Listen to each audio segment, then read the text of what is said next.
Happy Odin's Day. There's no more runes to draw, so what now?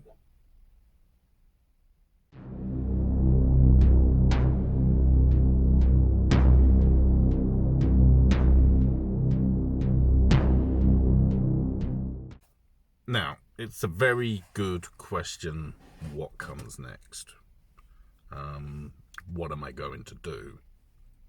And I've got a lot of ideas of what I'm going to do. In essence, cutting to the quick, this is the ending of a first stage, and now the onus is on me to go deeper into the runes. And how I'm going to do that is without a set of runes, without a physical set of runes. If my time with Manas has taught me anything, is that I've got to have faith in my belief that you don't need physical runes, that it can be done, and therefore, really, I need to go forward having that as a core principle of my rune practice for my runic journey. Obviously, when I started this journey back in February time, I didn't have the experiences I have now. I was very much reliant on sources that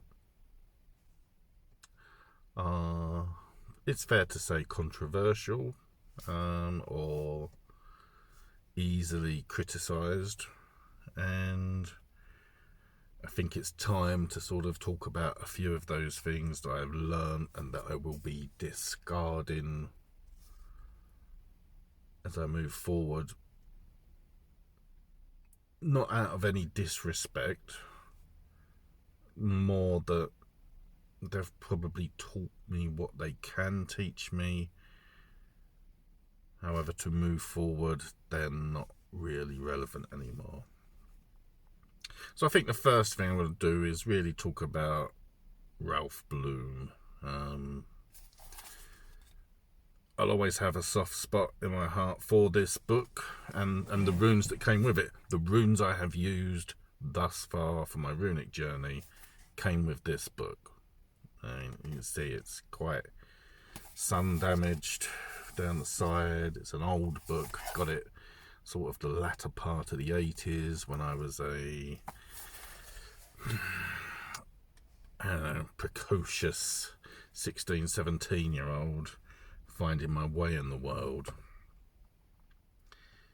It's evident to me now, as I have looked more into the runes and learnt more about Asatru and Norse paganism, even Animism. I mean, I'm not forgetting that at all. That this book misses the mark. It's not wrong, it's just not right. Quite often there's commentary in there talking about heaven and God, and that's not appropriate. In addition, I personally don't believe in runes being reversed, and this is one of those books that talks about runes being drawn in reverse, which are very interesting to consider and take on board. I'm not denying that.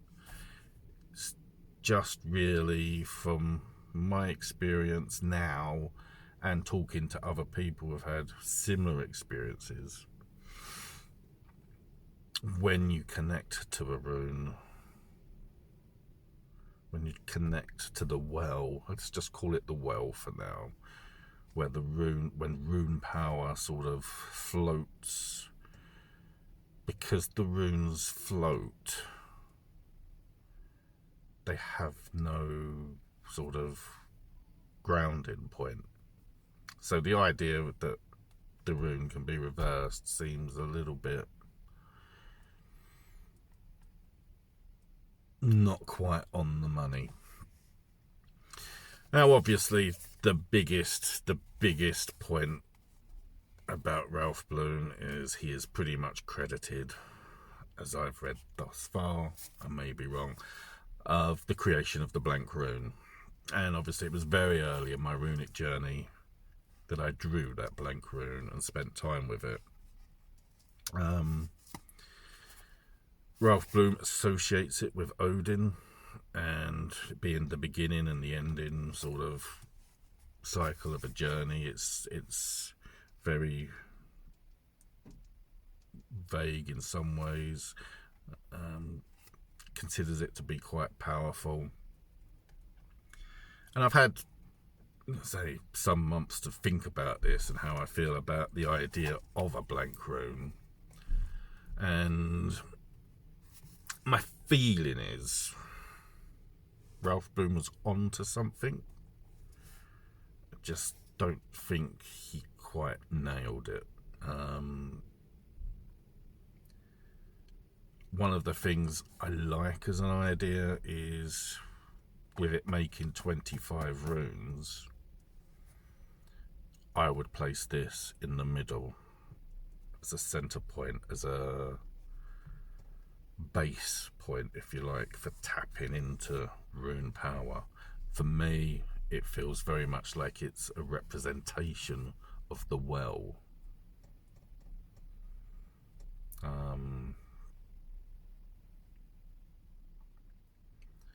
So it's not so much Odin or sort of... You don't need a representation of it. I think even with your standard 24 Elder Futhark, you can represent the source of rune power by placing runes around it, or however you choose to practice. I mean, this is, again, one of the things. It's choosing to go forward without physical runes. A blank rune becomes irrelevant. It's, for me, it just represents the source of rune power. And that's without even going into a spectrum of colour for applying them.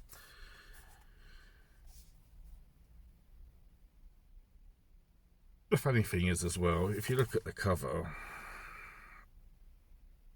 it's like there's part runes on there and part not, and I don't know, it doesn't even make any sense.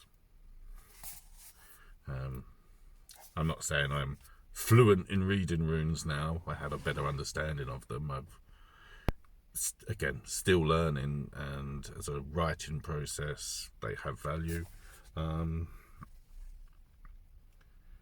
But you look on here and there's runes that, well, they're not in the book, which I find is kind of funny and bizarre in a way. So that's really me taking this opportunity to sort of say thank you to this book. Thank you to Ralph Bloom. It's given me a starting point, but really now the time has come for me to sort of put that to one side and no longer sort of use it to go forward. There is another book I was given by my brother to use, which aligns very much with the Ralph Bloom book. So it's only fair to give that a quick bit of airtime. And that's this book by Soraya.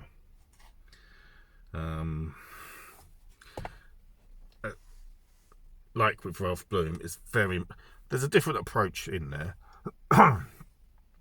because that book gives a story, a practical story for each rune, which is interesting. I'm not going to deny that. It's interesting to take on board that there's having that story gives depth to understanding the rune.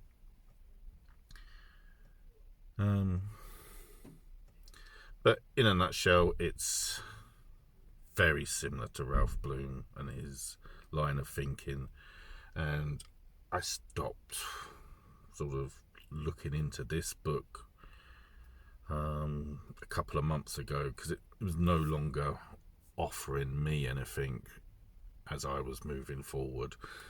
So I'll probably return that to my brother with thanks. Again, I'm not dismissing it. There's times when it's been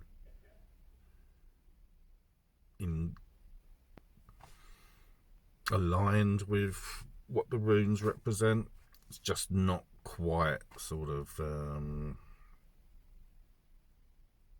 there. And obviously it is a book that also talks about the blank rune. Slightly different take on the blank rune. Yet again, it's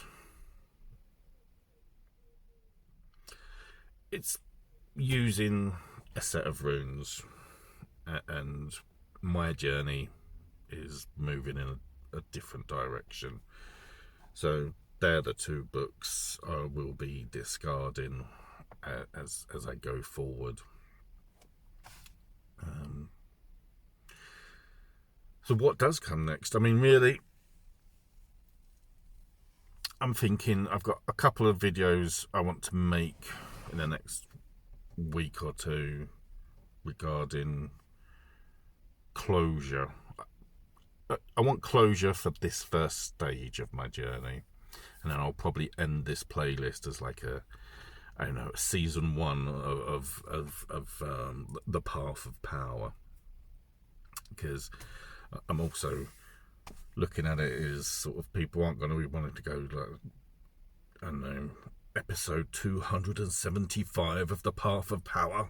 Well, I'll just sort of, this is what, episode 92, so this will be sort of moving towards the close of season 1, and then when I start season 2, I can start back at episode 1, and it will be going deeper and working on my practice and seeing what influences that, what other resources I bring in to help guide me to move forward. I don't think there's anything else much to say on this. I've rambled on enough, so if you're still watching, thank you very much, and I'll see you soon. Take care. Goodbye.